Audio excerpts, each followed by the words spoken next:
Good evening, everyone, and welcome. My name is Colleen Stovall, and I'm the Director of Programs and Events for the Miami Center for Architecture and Design in the AIA Miami.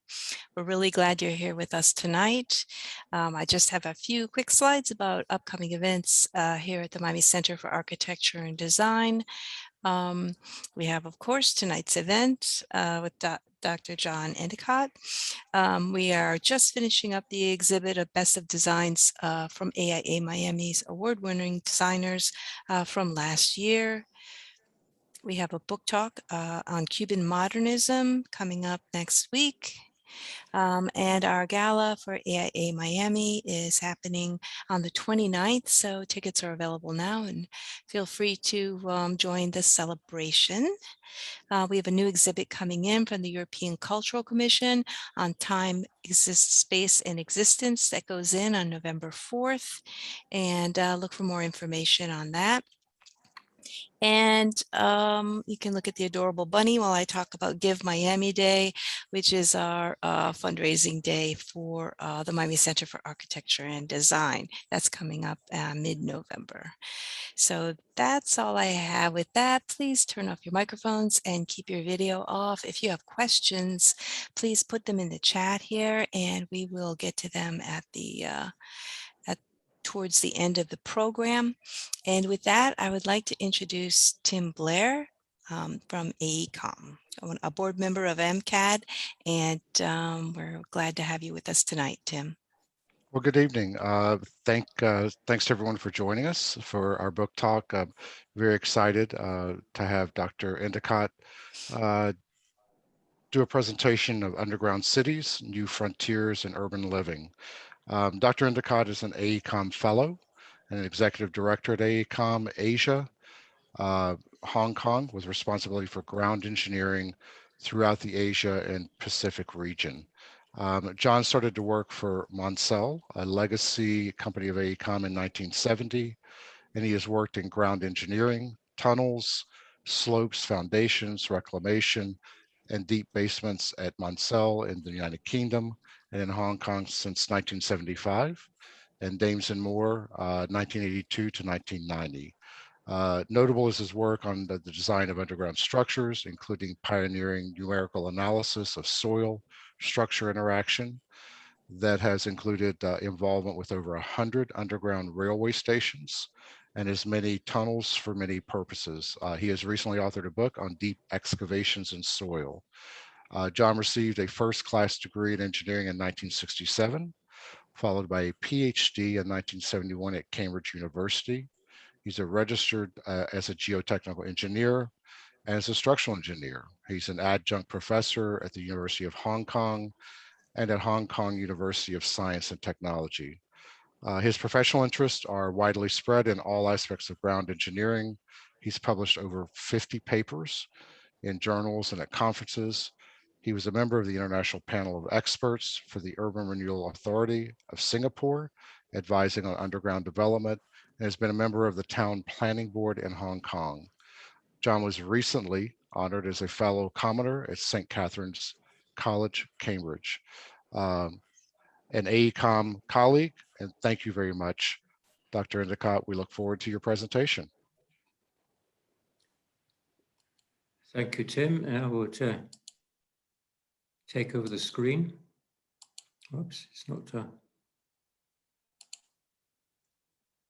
fine. Can you see the screen now? It looks good. That's good. Okay. Thank you, Tim. Thank you, Colleen, for the introduction. And I'd say good afternoon, good evening to folks in Miami. I'm sitting here in the dark in England, but nevertheless, I'm delighted to be able to talk to you.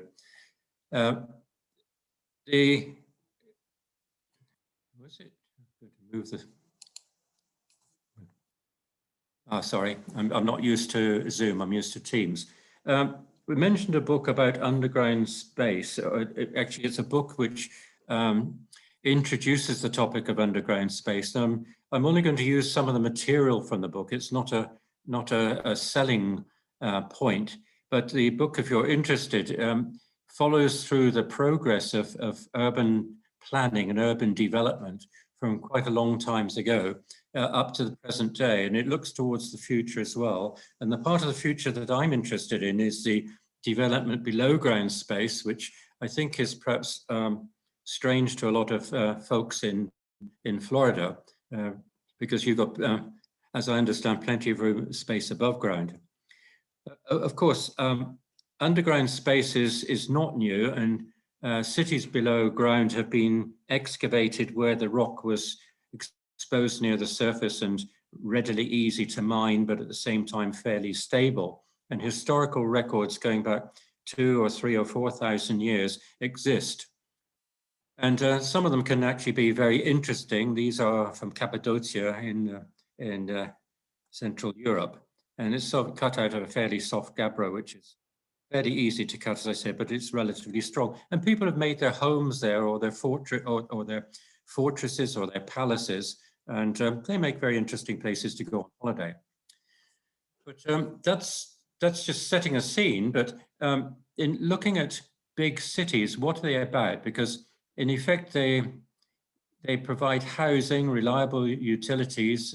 They need to be attractive, efficient, conserve natural terrain, historical interest. But a lot of cities are becoming overdeveloped, and the demand for new space has been ever present, at least until COVID intervened. And one wonders whether, in fact, the demand for city living might change as a result of folks working from home. But the images I'm going to talk to are from Singapore and from Hong Kong. And Singapore has a landscape, a cityscape of quite high-rise buildings. Some of these in the CBD are 40 to 60 stories high. But at the same time, Singapore has preserved plenty of green space right in the heart of the city, because after all, Singapore is an island of just 600 square kilometers. It's about 300 square miles. And then Hong Kong, where I come from, is well known for its high density of urban development with high-rise buildings. The building in the foreground is 80 floors high. The coastline is being expanded by strips of reclamation. Otherwise, there wouldn't be any flat land at all. And images of Shanghai are urban sprawl. And as I said, many, many cities are now exceedingly wide from one side to another. And commuting within the city can become a problem in itself. This is another view of Hong Kong, slightly different from the previous one, indicating that not just flat land, but also gently sloping land is fairly fully developed. So there are planning restraints in Hong Kong where buildable land is so scarce that it is extremely expensive. And that's one of the triggers whereby underground space, which is perceived as being expensive to construct, can actually be cheaper to add to a building, so to speak, or to a building potential of a site, than going to a higher level, especially if the height of the building is limited by planning restraints. So what does a city have? The cities, Hong Kong and Singapore, are both very congested at street level. A lot of these streets were set out perhaps in the late 1800s. So they were envisaging few horses and a lot of rickshaws, carts pulled by people. And they weren't planned for urban traffic of private motor cars and buses and trains and so on. So metros underground railway systems become very, very useful. But as the first trip underneath the ground, it is quite clear that once constructed, one can get new and wide boulevards, avenues, pedestrian subway links, whereby travelators, such as one uses at an airport, can be used to help people travel longer distances, and the more energetic continue to walk. So soon after this link was opened, of course, there are not many people using it, but nowadays it's far more busy. And other underground links like that can be quite a bit higher. This is a link which joins the central metro station to the central station as the terminus for the airport express. And again, this is usually thronged with people, and it's difficult to get the photograph. But this takes all the people down from street level and gets them into a safer place. There's air conditioning. Hong Kong can be hot and sweaty, as is Singapore in the summer. And these make good places to be. Now, against underground station or for underground development, there are perceptions, and people often consider that it's expensive, that there are limited uses. Nobody wants to go below ground. Well, some people don't mind. Some people believe that underground space can be claustrophobic. So if one goes into a town planning board meeting or distant planning, these are the sort of comments that can be made by people who haven't really thought about how underground space can be used carefully. Because underground space collectively is not only basements, it's also caverns, which can be very utilitarian. For example, these caverns in the bottom of the picture are intended to be used for oil storage, and of course, conventional tunnels. And the one on the right is being prepared for a 2-track railway tunnel. So it's about 25 feet diameter. Now, other perceptions is that underground space is only suitable for utilitarian uses such as car parks, storage. Colleen, I've got this meeting's being recorded sign in the middle of my picture. Are you able to remove it? If nobody else is saying that's fine, I can manage to look around it, but it's... I'm really sorry. It's for what we are recording, it's not in the, it's way over on the side. It's on the side for you, so it's on the let me middle see for if I can move it somewhere. Let's Well, see. don't worry. I'll carry on Okay. talking whilst you do that. But I'm trying to remember what my captions say. Sorry. Yeah. Anyway, I'll keep going. Thank you. Because what has been opened up in Singapore is, and in Hong Kong, is there's a lot of underground space being used for shopping, particularly if the underground space is linked by an exit from the subway system. But the thing about shopping space is that it attracts a high rentals for the retail outlets. And that was originally at ground level. And Hong Kong, when I first went there about 45 years ago, a private developer linked their buildings together at first floor level so that they could get people walking through at first floor level. And they put shopping arcades up there, and the rental rose to the same as ground level. And then when the subway system was built, which is why I went there, they wanted entrances to the subway stations to pass through the basements of their buildings so that they could get pedestrianized floors at first floor below ground level, at ground level, and above ground level, all of them attracting massive rental. So that was private innovation, which started to make use of underground space. Now, in Singapore and Hong Kong, there are a lot of uses of underground space. And I would challenge you with these 3 pictures to work out which ones are above and below ground space, because I'm quite used to being in a building where I don't know where I am relative to ground level, because it ceases to be meaningful. If there are 6 floors that are occupied with shops, ice skating rinks, cinemas, bowling alleys, car parking, supermarkets, restaurants, above and below ground, and as many above ground, one can only tell where ground level is with reference to the labeling on the escalators and in the elevators. Now, G is for ground level, B1, B2, B4, B5, B6, and L1, L2, L3, and so on upwards. So one can live on multiple levels. So the classical examples is to have basements for individual buildings. But the commercial initiatives in Hong Kong linked those basements together, and town planning has now taken to several steps further forward. Now, the classic cases are for underground cities are Helsinki and Montreal, because both of them have fiercely cold weather in the winter. And they decided to link basements together with underground subways, pedestrian subways, in a way so that people could drive into an underground car park and then spend the rest of the day without going outdoors, and therefore spend the rest of the day without getting frozen out of their minds. So they have plans in place where you can just see graphically in blue and in orange how basements have been coupled together in a systematic manner and retrofitted underneath the existing cities. Other developments that have taken place were in connection with transportation interchanges, particularly Tokyo main station is one of them. Virtually all of the stations in Hong Kong have become transportation interchanges as well on multiple levels.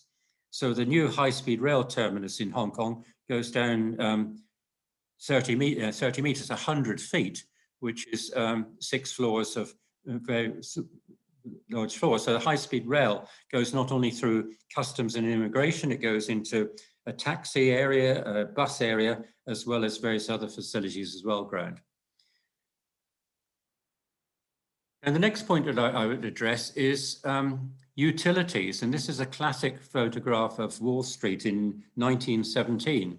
And I'm sure all of you are aware of how many times a water main bursts or a power cable goes down. The road has to be partially closed or totally closed in order to excavate around the utility and repair it. Or indeed, if one needs to double up the facility, there are trenches in there trying to weave their way through these utilities. But underground space can be used instead for combined utility tunnels. This is a conceptual drawing, and this is the reality, that these combined utility tunnels have been instituted, and this particular one for cables and this one for pipes have been retrofitted under existing roads. But there's a large tract of new reclamation, sandfill in the sea, on the south side of the CBD in Singapore, just to the left of the photograph I showed you early on.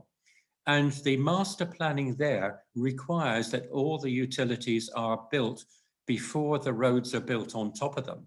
So the dream is those roads will never be excavated for people to access utilities. And there are other planning requirements, and that is that the lots that are developed on either side of the road must have at least 6 floors of basements. The basements must be interconnected between lots and across roads.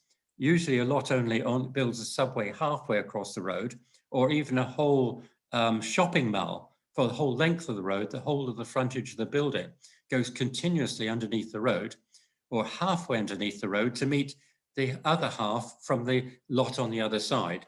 So this is done by systematic planning rather than by retrofitting.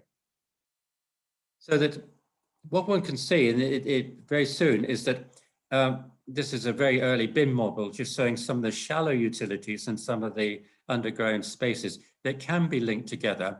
So you can actually create a whole new world underground. Move on.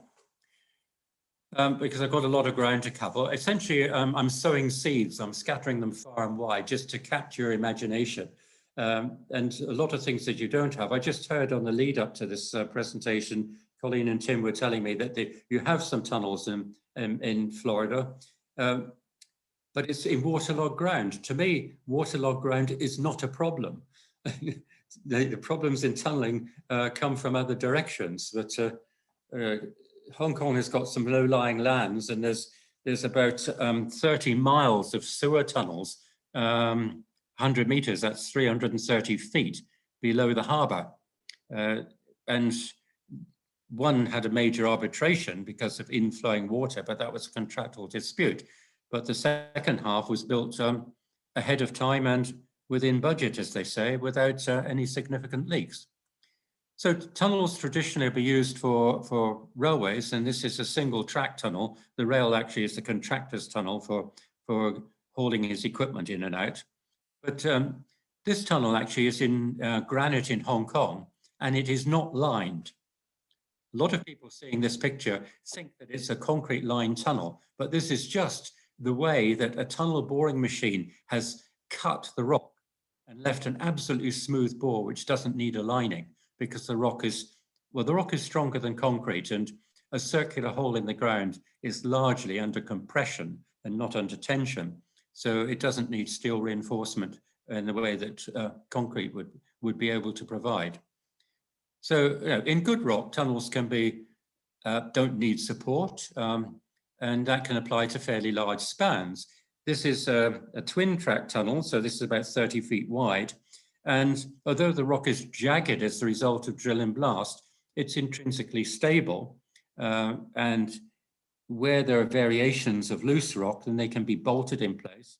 But very often a concrete lining is put in place to perhaps make it smooth for the passage of air, or in case the rock deteriorates in the future. Or indeed, if the rock is weaker and more fragmented, then maybe the structural lining is required. But a smoothly cut profile, this is for the roof of a metro station in Hong Kong, doesn't necessarily need support as long as it's arched. What else can tunnels be used for? Dedicated tunnels for goods, and this just shows some schematics where pallets would be put into into transporters, which would go inside the tube very much as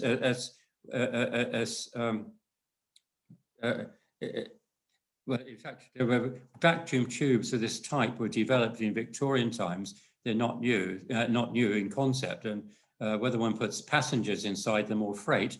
In fact, I'm working on the NEOM new city in northwest Saudi Arabia at the moment, and we're going to put a hyperloop for people and also pipelines such as these, but smaller ones, which wouldn't take pallets of this size, which are about 4 feet cubed, but would have delivery truck pallet size containers as the sort of thing that you might get to home deliver a pizza in.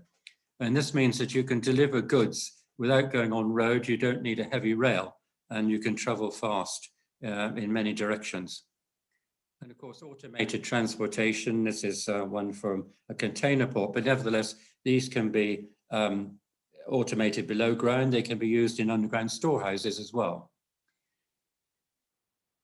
So underground subways were actually started out classic underground railways, such as the one in London, started in about 1850, I think. And Moscow, Paris, and New York, a lot of big cities started underground railways early on. But Hong Kong's financial model was that Hong Kong didn't start its metro until 1975. In fact, I went to Hong Kong to start working on designs for the first stations that were ever built in Hong Kong. And in Hong Kong, it's got such a density of population. In Mongkok, at the time, there was 1 person per square yard of land. Now there's more. Now that was an intensity of development, which meant that the first railway line, which went through Mongkok, paid for itself in just a few years. And this formula of putting underground railway systems through densely populated ones then generated a financial model which the Hong Kong Mass Transit Railway Corporation has exported elsewhere, which is by going through areas of intensive development, even low fees, which were fares for railway travel, can pay for a line in a few years. And the Island Line in Hong Kong, which had 8 sites and was financed by co-development, because the value of a site in Hong Kong Island North, which goes from the city business district that I showed you early on, and out to what was originally industrial, but they're go-down areas for the container port. These 8 sites were put up to auction, and they were bid at $120 million US each, which gets you to $1 billion US offer. And that was in 1986. And in Hong Kong, that would have paid for the whole Island Line. There's a longer story, which I won't get into, but nevertheless, new metros are not necessarily a gift by the government to the nation, paid for by taxes, but they can be self-financing. And this is not just the rolling stock, this is including all the civil engineering works as well, the tunnels and the stations. So that Hong Kong and Singapore now have literally hundreds of underground stations interconnected. I'm sorry, this is a graphic because it just shows things more clearly. And people are so used to going to work. And when I've given talks about underground space in Hong Kong and Singapore, I might do this interrogatively by saying, what do you think about underground space? Is it somewhere as spooky and it's dangerous, or is it a safe haven in a storm? And people sort of hum and ha about it. And I say, well, how many people were prepared to live underground? Not many people do that. They will hold up their hands. And I said, how many people got here underground? And then they'll begin to realize that they came by the underground railway system. And human nature is so versatile that they immediately, although they'll characteristically give a knee-jerk reaction to object to any proposed implementation of change, but nevertheless, they soon adapt to it quite readily. Now, so there's a planning principle which has been adopted in Hong Kong and in Singapore and several other cities as well, that if you put the mass transit system below ground, then it frees up the surface for other uses.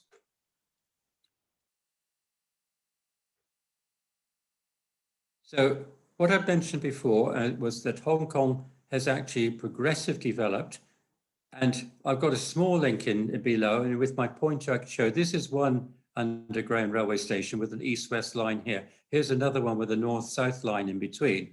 And by putting these long subways between, this is the start of an underground network, rather like Helsinki or Montreal, which is now being extended sideways by the Airport Express station, as well as the Austin Road station, and the future entertainment hub. So this became haphazard. As I said earlier, the connection to the basement arcade was asked for by the owners, and the connection between the stations, such as this one here, which is part of this long route here.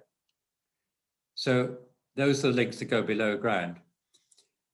Now, the other issue is that tunnels might seem to be expensive, but you can share the cost by co-development. I've already showed you about co-development in Singapore, where all of the utilities go into two separate ones because you can't put flammable materials close together, and particularly not alongside high voltage electricity. So there has to be some separation of utilities. But if you share the tunnels, you can actually defray some of the cost. And for example, you can share passengers and goods trains, or you can have capsules which would take passengers and goods trains. So you have something like the Hyperloop. The first shared tunnel in Hong Kong was a combination of a water tunnel and a road tunnel. It's only 2 lanes, as you can see from the size of the rather small truck there. But underneath the road, the whole space is taken up by much needed water supply connection, which serves for about 3 million people. So they're about 6-7 foot diameter pipes underneath the tunnel. So the water supply and the transport department shared the cost of the tunnel.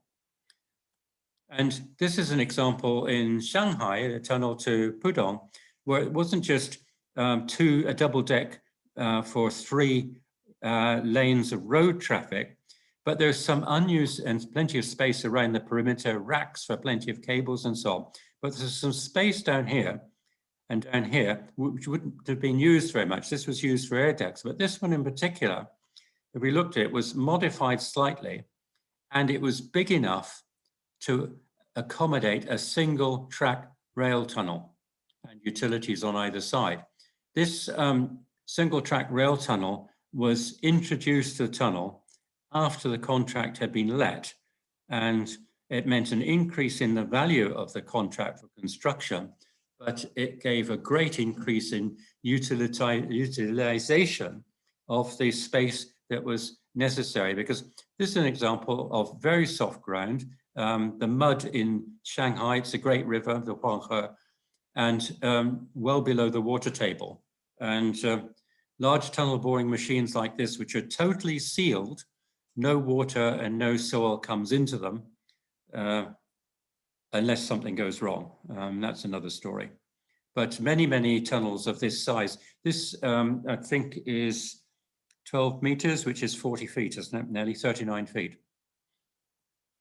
And I showed you the caverns on the right, 24-meter span cavern on the left. You can see the size of the truck by comparison. So you can create actually quite large spaces below ground if you've got good rock to excavate. And this is the size of the shaft and the access. Oil storage has been used for many times where governments would rent out space to oil companies. Oil companies would build their own storage caverns.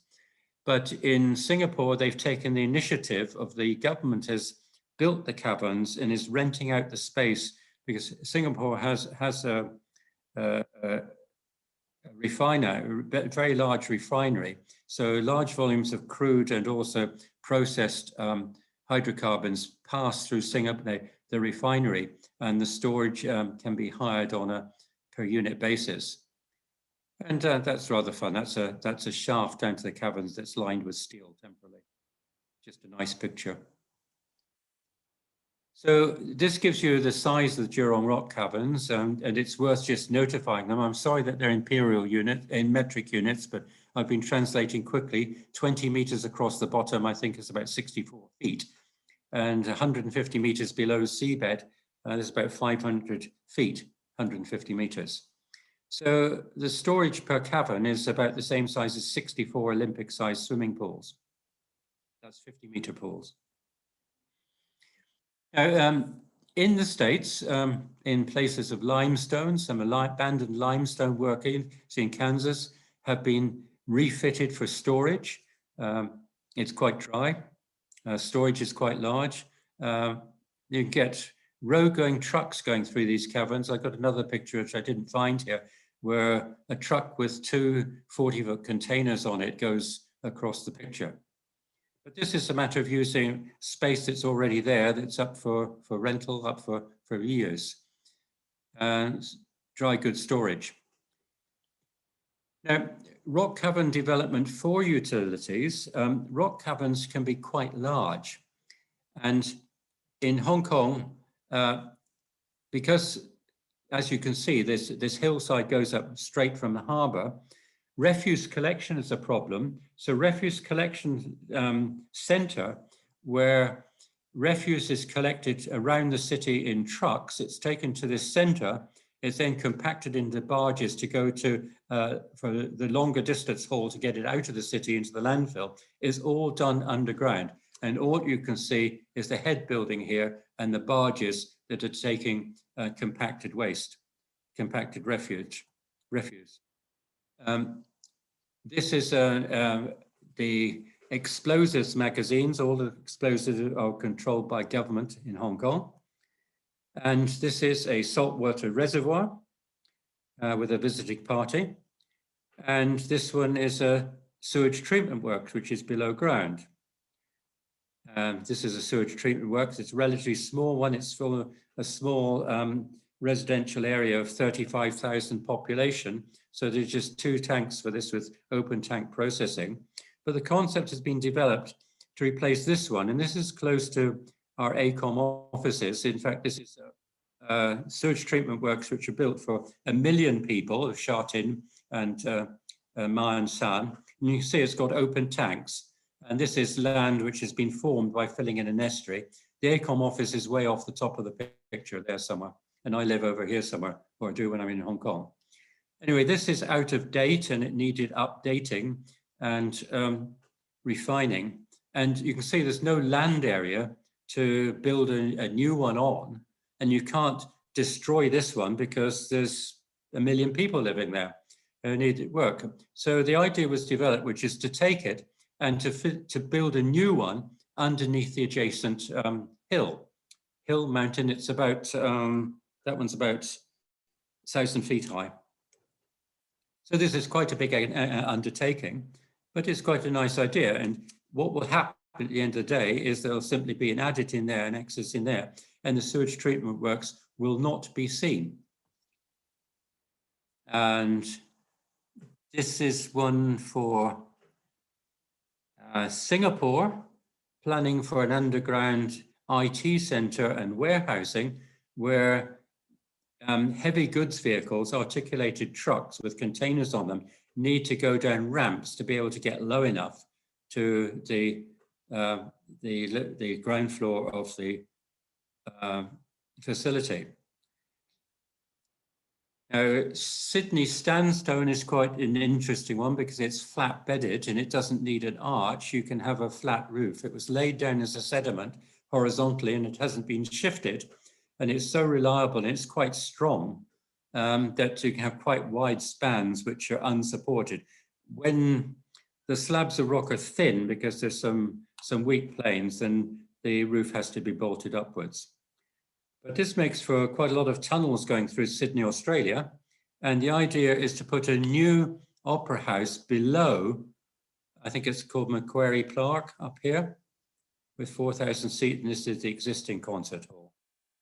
So entertainment can be low ground. This is the image of the new one. That's the cliff into which the entrance will be done, and that's where it will be fitted.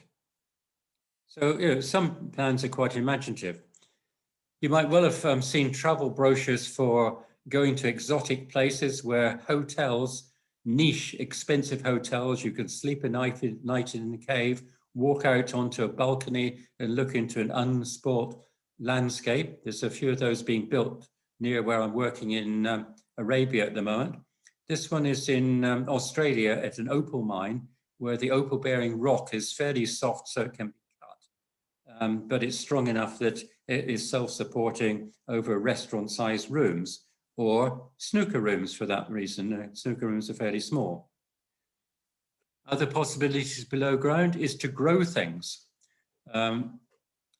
There's quite a lot of factory production of foods, which whether it's above ground or below ground does not depend on artificial light. Obviously, there's quite a lot of above ground where daylight is used and it's enhanced with LEDs to increase the rate of growth, both by intensity of light, but also in duration, so that plants can be grown for 20 hours a day. They do need to sleep, apparently. But whether they're in below ground or above ground is a matter of land utilization. And there are quite a lot of produce is below ground. A number of abandoned tunnels have been converted for in city areas, have been used for growing high-priced cash crops like rocket and like salad, radishes, green onions, and so on, and also herbs and spices that perhaps have a high retail value, and things like lettuce, which don't transport well, but they're so nice if you can eat them within an hour or two of being picked. So if they're picked in your basement and served in the restaurant not so far above, they are really very pleasant. And factories as well. There are many factories that are below ground already. My uncle worked on the Napier engine factory in World War II in England, and it was below ground so that German bombs wouldn't break the roof, and the factory went unmolested. So a lot of space can be below ground quite readily. So the planning for Singapore is quite interesting because they are almost autonomous. They don't produce much food, but they have some smart industry to pay for the food. So already many people travel with the MRT. I think there's about 240 MRT stations, mass rapid transit, and they're on a grid, roughly north-south along the valleys and transversely. And their policy is that no one needs to walk more than 500 meters, that would be 550 yards, to get to a subway entrance. So spending time below ground has slipped unnoticed into the way of life. And the underground master plan is there, not just for the railway, but also for, as I said, for the Marina South, but also elsewhere, so that the scarce land, which is true for the whole of the nation of Singapore, can be utilized to advantage. So that this gives the graphics for a planning study for the university to have National University of Singapore to have 5 floors of underground space with shafts to bring some natural light below ground. But as you see, the trees don't need natural light no more than people need natural light. As long as there's some light there, then they survive. In fact, in Singapore Airport, they have a lot of plants there, and they try to reduce the light so that they grow more slowly, and there's less leaves falling that they have to sweep up. So that's a different thing. Whereas obviously if you're growing tomatoes below ground, you want as much light as you can in order to get the tomatoes to fruit within, say, 4 or 5 weeks of being planted.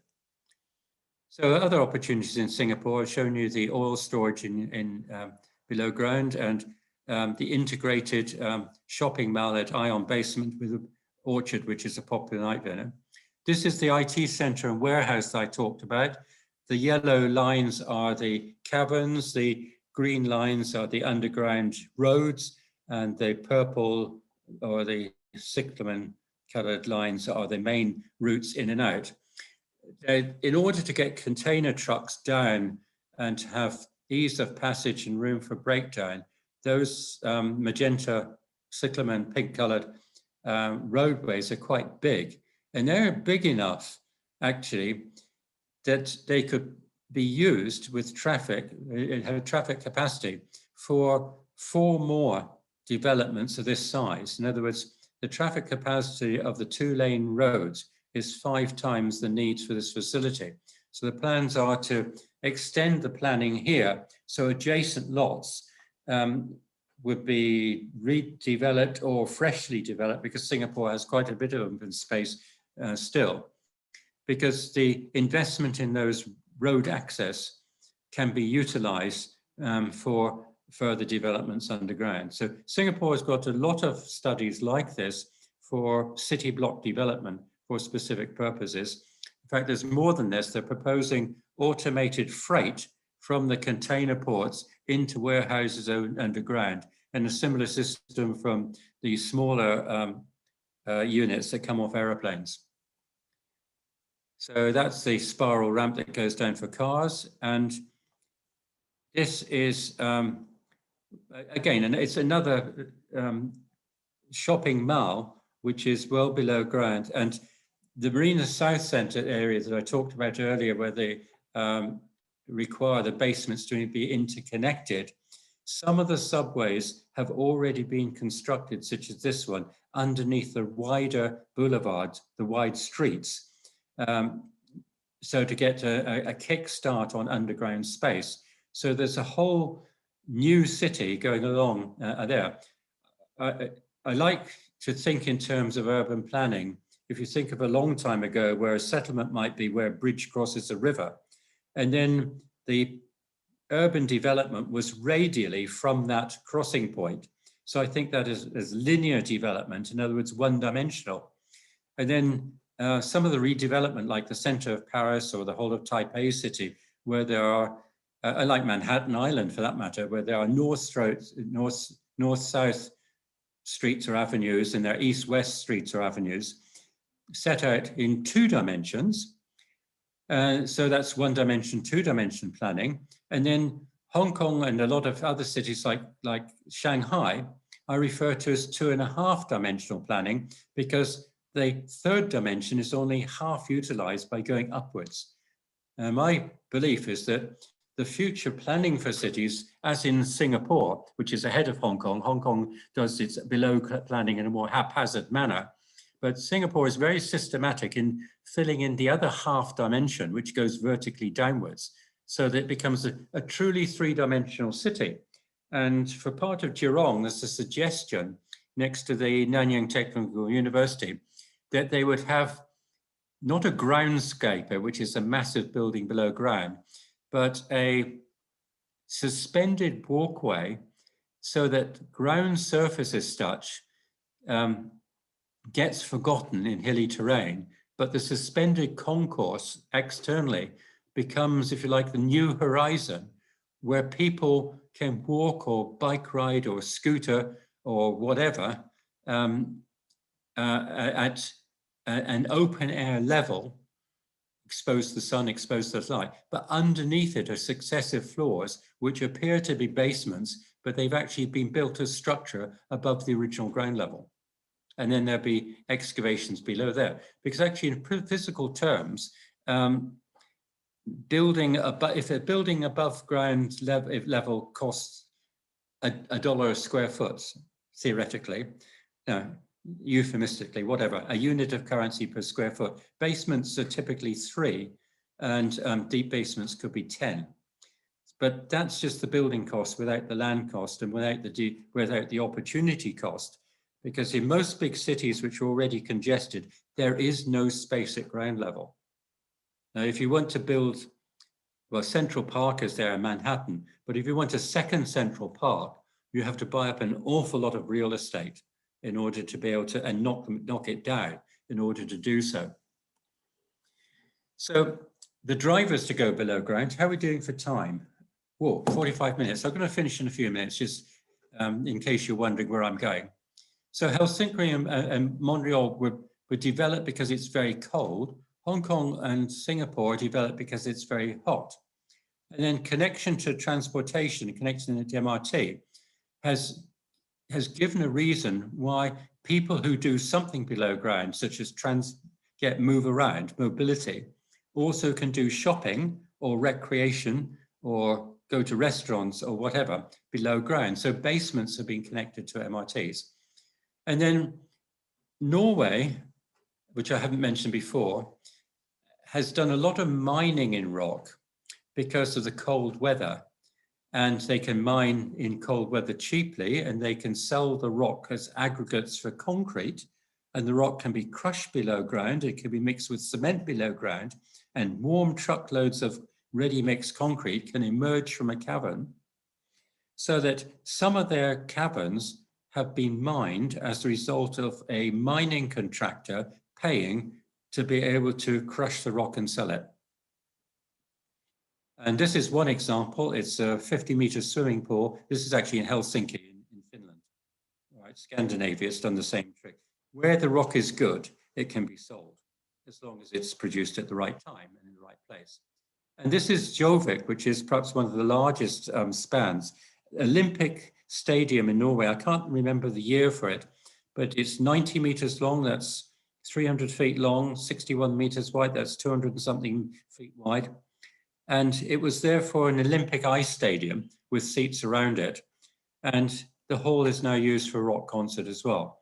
But you can see that underground space is not just narrow, small basements, and which is spooky and dark, but it can actually be fun. And if you really want to, you can ski. And in fact, one of the ideas in Nyon, where I'm working, is to have 3 ski resorts. I've been there at 47 degrees in the summer. Planned underground space with natural light. This can be done in an interesting way. This is the new high-speed rail terminus in Hong Kong. And these are looking 100 feet below ground level. But there's a big pool of natural light from the way that the roof has been designed. So it can be realized, it's not just a dream. So the new opportunities are its intense use of surface space. You can create large space below ground if you want it, which you cannot replace above ground. And almost anything can go below ground. And I've said that if in Orchard Road in Singapore, which is a place of prime real estate, if there are apartments for sale below ground, then if I got enough money, I queue up to buy one. You know, I've got no qualms whatsoever about living below ground. I spend so much of my time below ground when I'm in Hong Kong. Nuclear power. This is my last topic. I promise I'm going to finish in a few minutes.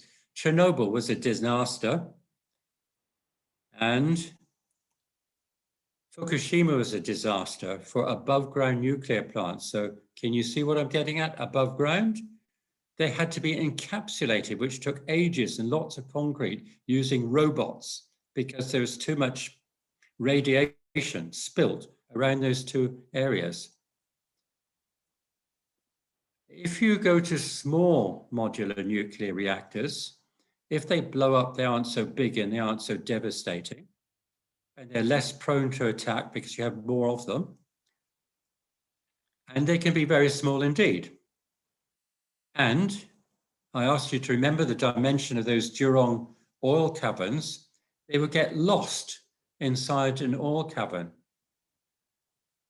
So what I'm getting to is that small individual nuclear reactors could be built below ground in caverns with interconnections.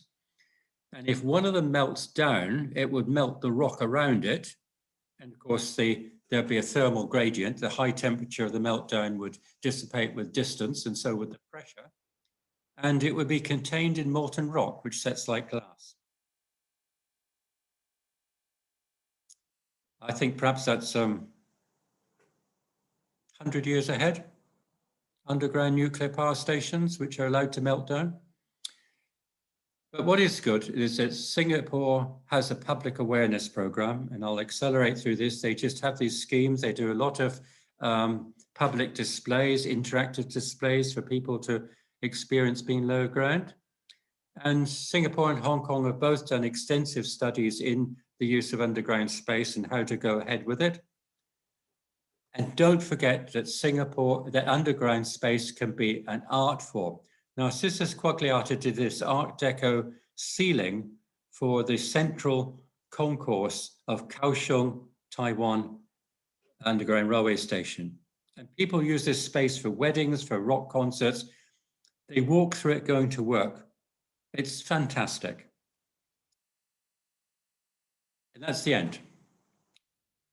I was just enjoy talking to you about underground space. There are fantastic uses down there, and I think people could spend a lot of their lives enjoying it if only they see it that way. Colleen, I think you take control of the meeting now. I'll stop sharing. Thank you so much. Oh, this was absolutely fascinating. Will you be able to take a question?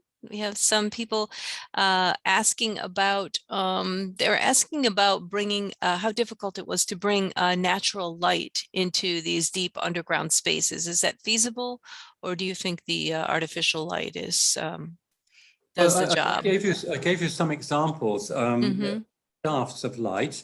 Yeah. Fiber optics can be used. Traditionally, you can use a mirror system, which would take the light down. But in fact, the light that you want can be recreated, because light, after all, is the light that you see or that you want is a series of electromagnetic wavelengths, and they can be generated. So in the case of vegetation, you don't need green because the plants reflect green light. What you need is blue and red, the other two, yellow and red, the other two primary colors. So you don't need to waste a third of the light that you get from daylight.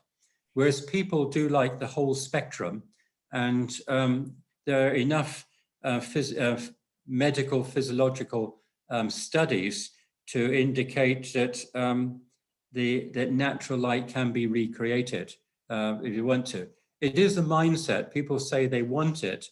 And Nanyang Technical University, which I think I mentioned before, has got a wonderful underground psychology laboratory.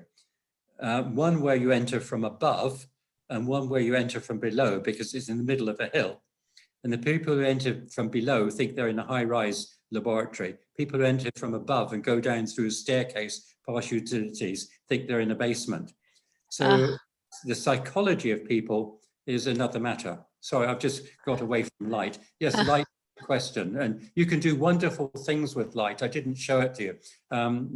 Quagliata did it with transmitted light through stained glass, but there's some lovely pictures of son et lumiere performances below ground where lighting up the caverns is wonderful.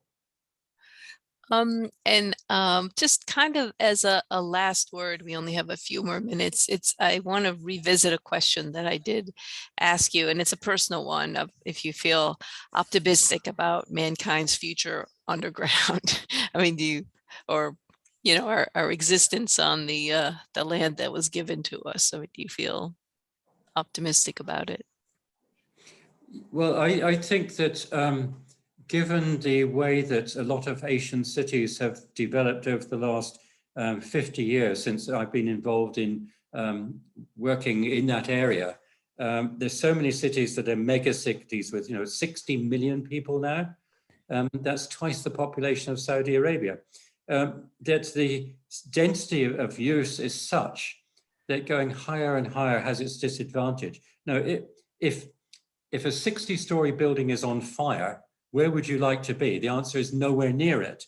Where you've got a 60-floor basement on fire, you're below ground, and there's likely to be horizontal means of getting from one building to another, one occupied space to another at any level.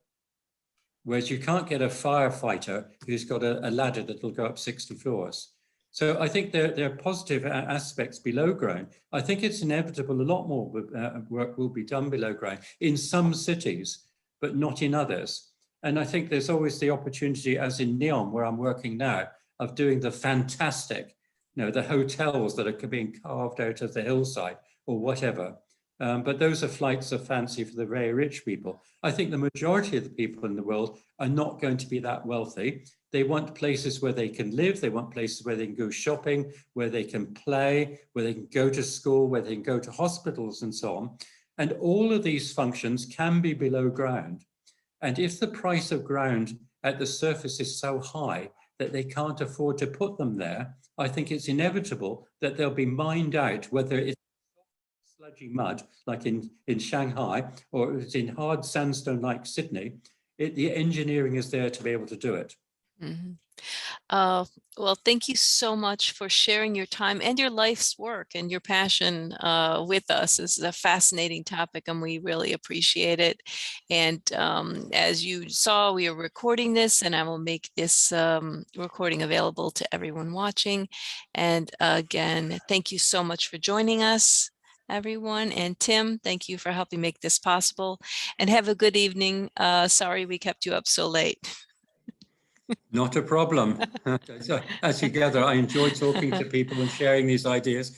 In fact, I'd rather talk a little bit less and allow people longer time to ask questions. That's why I like live in an auditorium, because eye-to-eye contact helps generate interest. I think over Teams and Zoom, people are often reluctant to ask questions, but once it gets going, Mm-hmm. a lot more can be had from a meeting, but that's life, I'm afraid. Well, thank you so much again. We're so grateful for you sharing your life's work, and it's absolutely fascinating. Thank you, everybody, and have a good night. Great.